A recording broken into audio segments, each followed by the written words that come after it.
प्यारे बच्चों, मैं इंसान अली प्रवक्ता सुहागी देवी माध्यमिक विद्यालय इंटरमीडिएट कॉलेज इलाहाबाद आज इस ऑनलाइन क्लास में आपका बहुत बहुत स्वागत है। आज कक्षा 8 English grammar chapter 9 present indefinite tense. प्यारे बच्चों, इसके पहले आप लोगों ने chapter 8 use of article a, an और दी का प्रयोग आप लोगों ने पढ़ा। कहाँ आर्टिकल ए का प्रयोग होता है, कहाँ एन का प्रयोग होता है, कहाँ आर्टिकल द का प्रयोग होता है। तो उसके बाद आपका नवा चैप्टर आता है प्रेजेंट इंडेफिनिट टेंस। प्यारे बच्चों, आप कक्षा 6 में टेंस पढ़े होंगे, 7 में भी टेंस पढ़े होंगे। शुरुआत में आप लोग पढ़े होंगे कि टेंस कितने प्रकार के होते हैं। तो आप पाए होंगे कि पहला जो होता है प्रेजेंट टेंस, दूसरा आप पढ़े होंगे पास्ट टेंस, तीसरा आप पढ़े होंगे फ्यूचर टेंस। ये आप लोग पढ़े होंगे। उसके बाद आप लोगों को प्रेजेंट में भी अलग पार्ट मिला होगा, पास्ट में भी अलग, यानी प्रेजेंट में आपको मिला होगा present indefinite tense, present continuous, present perfect और प्रेजेंट परफेक्ट कॉन्टिन्यूअस। उसी प्रकार आपका पास्ट में भी मिला होगा past indefinite, past continuous, past perfect और पास्ट परफेक्ट कॉन्टिन्यूअस। उसी प्रकार आपका फ्यूचर में भी मिला होगा future indefinite, future continuous, future perfect और फ्यूचर परफेक्ट कॉन्टिन्यूअस। ये 3 चीज आप पढ़े होंगे। तो इस प्रेजेंट टेंस में आपको सर्वप्रथम मिलेगा प्रेजेंट इंडेफिनिट टेंस। सबसे पहले आपको ये समझना है कि प्रेजेंट इंडेफिनिट टेंस कहते किसे हैं। तो आइए, प्रेजेंट इंडेफिनिट टेंस कहते किसे हैं? ऐसा वाक्य, देखिए प्रेजेंट माने होता है वर्तमान, इंडेफिनिट माने होता है अनसर्टेन, अनिश्चित, और टेंस माने काल या समय होता है। तो सीधे सीधे यही हमको बता दे रहा है कि प्रेजेंट इंडेफिनिट टेंस क्या कहलाता है। ऐसा सेंटेंस जिनसे वर्तमान काल में अनिश्चितता का बोध होता है, उसे हम कहते हैं प्रेजेंट इंडेफिनिट टेंस। अब प्रेजेंट इंडेफिनिट टेंस को आप पहचानेंगे कैसे? समस्या है, सबसे पहले कड़ी बाई कड़ी, स्टेप बाय स्टेप जब हम बातों को ध्यान में रखेंगे तो उसमें कोई दिक्कत नहीं आएगी। तो प्रेजेंट इंडेफिनिट टेंस की पहचान क्या है? कैसे आप पहचानेंगे कि यह वाक्य प्रेजेंट इंडेफिनिट टेंस का है? तो जो हिंदी का वाक्य होता है, हिंदी वाक्य के अंत में आपको मिलेगा ता है, ते हैं, ते हो, ती हो आदि। ऐसा अगर सिंबल मिले हिंदी के वाक्यों में अंत में, तो आप समझ जाइएगा कि वह वाक्य प्रेजेंट इंडेफिनिट का है। जैसे राहुल आम खाता है। देखिए अंत में ता है आया, इसका मतलब ये सिद्ध होता है कि यह वाक्य प्रेजेंट इंडेफिनिट टेंस का है। हम ट्रांसलेशन कर दे रहे हैं, आगे आपको नियम बताया जा रहा है। राहुल ईट्स मैंगो, यहाँ ए भी लगा सकते हैं। अब राहुल आम खाता है, देखिए निश्चित नहीं है, आम खाता है या नहीं खाता है या डिफिनिट नहीं है, तो ये इनडिफिनिट कहलाएगा।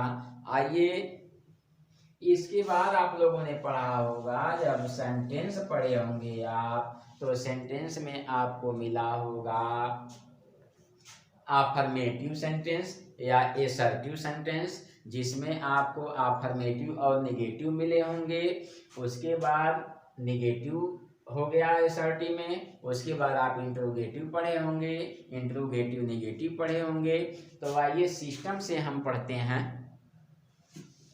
कि present indefinite tense affirmative sentence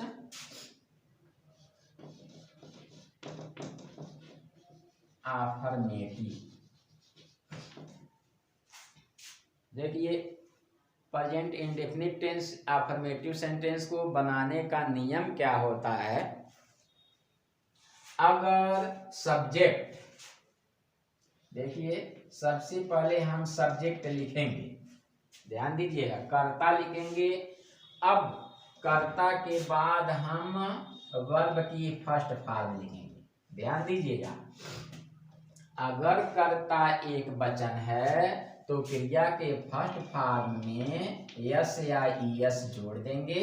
अगर कर्ता बहुवचन है तो वहां हम केवल क्रिया की फर्स्ट फॉर्म ही लिखेंगे, बकिया और कुछ नहीं लिखेंगे। उसके बाद हम कर्म लिख देते हैं। कर्म के बाद भी अगर कोई शब्द होता है तो हम उसे, यही ध्यान देने वाली बात है अफर्मेटिव सेंटेंस को बनाने का नियम।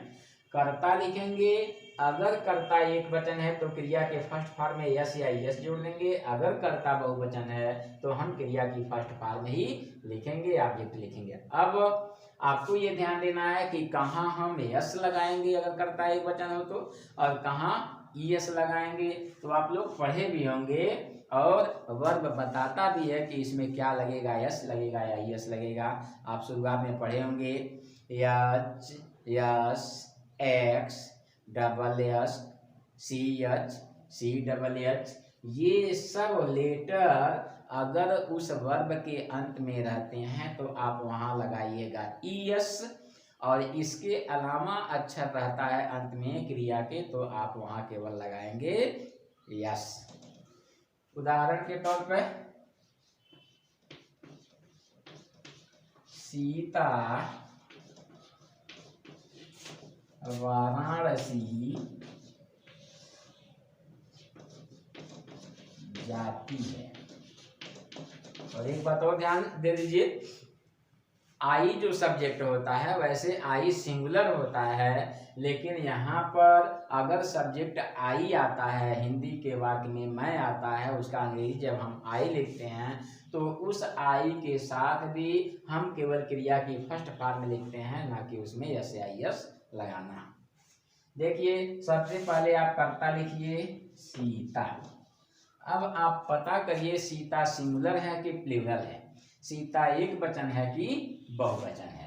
तो आप पता करेंगे तो सीता पता चलेगा एक वचन है, क्रिया जाना गो।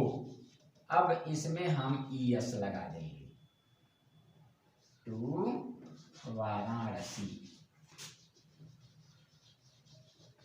इस तरह से आप अफर्मेटिव सेंटेंस का यूज करिएगा। अफर्मेटिव सेंटेंस के बाद नंबर आता है नेगेटिव का। देखिए कर्ता आई अथवा एक वचन होता है,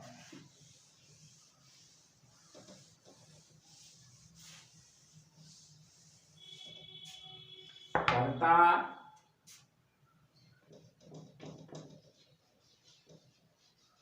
नेगेटिव।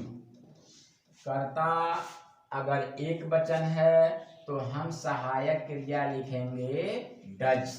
अगर कर्ता आई अथवा बहुवचन है तो हम वहां लिखेंगे डू। उसके बाद हम लिखेंगे नॉट, फिर वर्ब की फर्स्ट फॉर्म, ऑब्जेक्ट, ईटीसी। इस तरह से हम नेगेटिव सेंटेंस बनाया करेंगे। जैसे मैं खाना नहीं खाता हूँ। देखिए सबसे पहले आप कर्ता लिखिए आई। अब जैसा कि मैंने बताया अगर कर्ता बहुवचन या आई हो तो हम सहायक क्रिया लिखते हैं डू। उसके बाद नहीं के लिए नॉट लगा दीजिए, आई डू नॉट, वर्ब की फर्स्ट फॉर्म, ईट माने खाना होता है, उसके बाद object, I do not eat food. एक वाक्य और देखिए,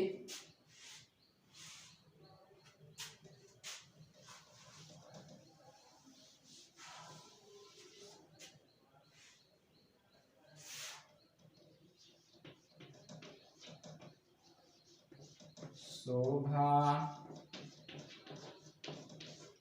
बाजार नहीं जाती है। सबसे पहले आप सब्जेक्ट लिखिए शोभा। अब आपको पता करना है कि शोभा सिंगुलर है कि प्लूरल है। तो शोभा एक लड़की का नाम है, एक लड़की का नाम है, इसलिए यह हुआ सिंगुलर। और जब सिंगुलर रहे तो आप सहायक क्रिया लगाइएगा डज। उसके बाद नॉट, वर्ब की first form go to market. तो प्यारे बच्चों, इस तरह से आप लोग अंग्रेजी में ट्रांसलेशन बनाइएगा प्रेजेंट इंडेफिनिट के नेगेटिव सेंटेंस का। अब आइए इंट्रोगेटिव।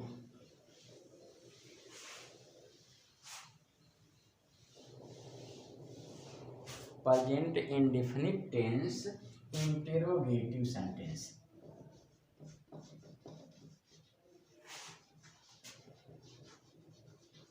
इंट्रोगेटिव, जब इंट्रोगेटिव सेंटेंस आता है तो जहन में जाता है कि इंट्रोगेटिव सेंटेंस आपके दो प्रकार के होते हैं। एक तो हिंदी में अगर ले लीजिए तो हिंदी में प्रायः इंट्रोगेटिव सेंटेंस ऐसा आता है जिसमें प्रश्नवाचक शब्द क्या पहले आता है। और हिंदी का भी कुछ प्रश्नवाचक वाक्य ऐसा होता है जिसमें प्रश्नवाचक शब्द वाक्य के बीच में कहीं आता है, जैसे कब, क्यों, कैसे, कहाँ, ये सब बीच में आता है। और क्या अगर हिंदी के वाक्यों में आता है तो वह वाक्य के प्रारंभ में आता है। तो सबसे पहले हम ऐसे इंट्रोगेटिव सेंटेंस को बनाने का नियम जानेंगे जिसमें हिंदी के वाक्यों में प्रश्नवाचक शब्द क्या पहले आए। तो देखिए, अगर प्रश्नवाचक शब्द हिंदी के वाक्यों में क्या पहले आता है तो आपको सब्जेक्ट पता करना होता है। अगर सब्जेक्ट प्लूरल होता है तो सर्वप्रथम हम डू लिख देते हैं। अगर सब्जेक्ट सिंगुलर होता है तो सबसे पहले हम डज लिख देते हैं। उसके बाद हम सब्जेक्ट लिखते हैं, वर्ब की फर्स्ट फॉर्म लिखते हैं, ऑब्जेक्ट लिखते हैं, ईटीसी, अंत में क्वेश्चन मार्क लगा देते हैं। फॉर एग्जाम्पल, उदाहरण के तौर पर, क्या महेश तुम्हें पीटता है? देखिए, इस हिंदी के वाक्य में प्रश्नवाचक शब्द क्या पहले आया है। तो जब क्या पहले आया है तो आपको सबसे पहले कर्ता के विषय में पता करना होगा। कर्ता एक वचन है कि बहुवचन है। देखिए, यहाँ महेश यानी एक लड़के का नाम है, एक व्यक्ति का नाम है, इसलिए यह हुआ यहाँ पर ये सिंगुलर सब्जेक्ट। एक वचन है तो इसलिए हम लगाएंगे यहाँ सबसे पहले सहायक क्रिया डज। उसके बाद सब्जेक्ट महेश, वर्ब की फर्स्ट फॉर्म बीट यू। इस तरह से प्रश्नवाचक वाक्य बन गया। अब अगर इसी वाक्य में प्रश्नवाचक शब्द बीच में कहीं आता है तब उसे हम कैसे बनाते हैं। देखिए, एक दूसरा उदाहरण,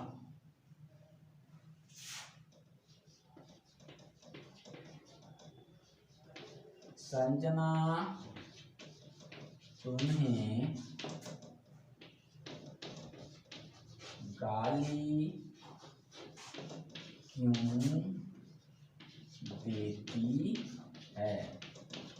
देखिए, यह भी एक प्रश्नवाचक वाक्य ही है, लेकिन इसमें प्रश्नवाचक शब्द वाक्य के बीच में कहीं आया है, यानी कर्ता के बाद आया है। तो ऐसे वाक्यों को बनाने के लिए हम क्या करेंगे, सबसे पहले हम उसी क्वेश्चन वर्ड की अंग्रेजी लिख देते हैं। तो क्यों, व्हाई। उसके बाद हम सहायक क्रिया कर्ता के अनुसार लिखते हैं। यहाँ कर्ता सिंगुलर है तो हम लिख देंगे सहायक क्रिया डज। उसके बाद हम सब्जेक्ट लिखेंगे, व्हाई डज संजना, वर्ब की फर्स्ट फॉर्म गाली देना, एब्यूज यू। इस तरह से हम प्रश्नवाचक वाक्यों को सॉल्व करेंगे। अब इंट्रोगेटिव सेंटेंस के बाद उसी में आता है एक इंट्रोगेटिव निगेटिव।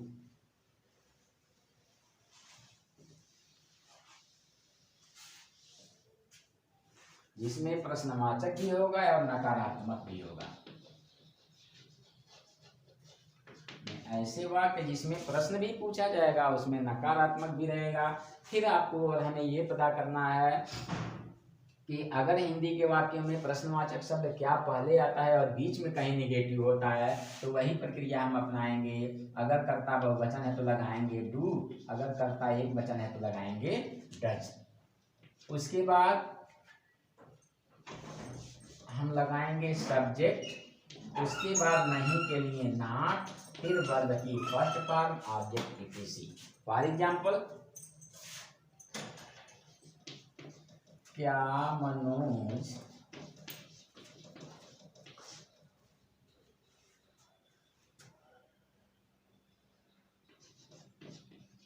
पेड़ नहीं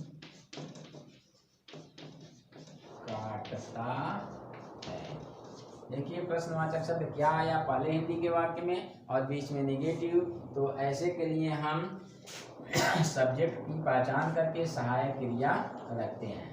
डज, क्योंकि मनोज एक वचन है, मनोज, उसके बाद नॉट कट ए ट्री। अब अगर प्रश्नवाचक शब्द बीच में कहीं आता है, मनोज पेड़ कब नहीं काटता है, देखिए यह बीच में आ गया, तो ऐसे वाक्यों के लिए हम प्रश्नवाचक शब्द की अंग्रेजी पहले लिख देंगे when does. When does Mohan not cut a tree. तो इस तरह से आपको प्रेजेंट इंडेफिनिट का अफर्मेटिव सेंटेंस, प्रेजेंट इंडेफिनिट का नेगेटिव सेंटेंस, प्रेजेंट इंडेफिनिट का इंट्रोगेटिव सेंटेंस और प्रेजेंट इंडेफिनिट का इंट्रोगेटिव नेगेटिव सेंटेंस बताया गया है। पढ़ने के बाद अगर आपको लगे कि कहीं असुविधा महसूस हो रही है, कहीं दिक्कत हो रही है, तो आप बेझिझक मुझसे क्वेश्चन करिएगा। मैं कोशिश करूंगा आपको संतुष्ट करने के लिए, आपके प्रश्नों का उत्तर देने की मैं भरपूर कोशिश करूंगा जिससे आप संतुष्ट हो सकें। तो प्यारे बच्चों, इस तरह से आपने प्रेजेंट इंडेफिनिट टेंस पढ़ा। इसके बाद आपका जो दूसरा टॉपिक आएगा चैप्टर 10 प्रेजेंट कंटीन्यूअस। तो अगले ऑनलाइन क्लासेस में आपको present indefinite present continuous tense पढ़ाया जाएगा, जिस प्रेजेंट कंटीन्यूअस में आपको अफर्मेटिव भी मिलेगा, नेगेटिव भी मिलेगा, इंट्रोगेटिव भी मिलेगा और इंट्रोगेटिव नेगेटिव भी मिलेगा। धन्यवाद।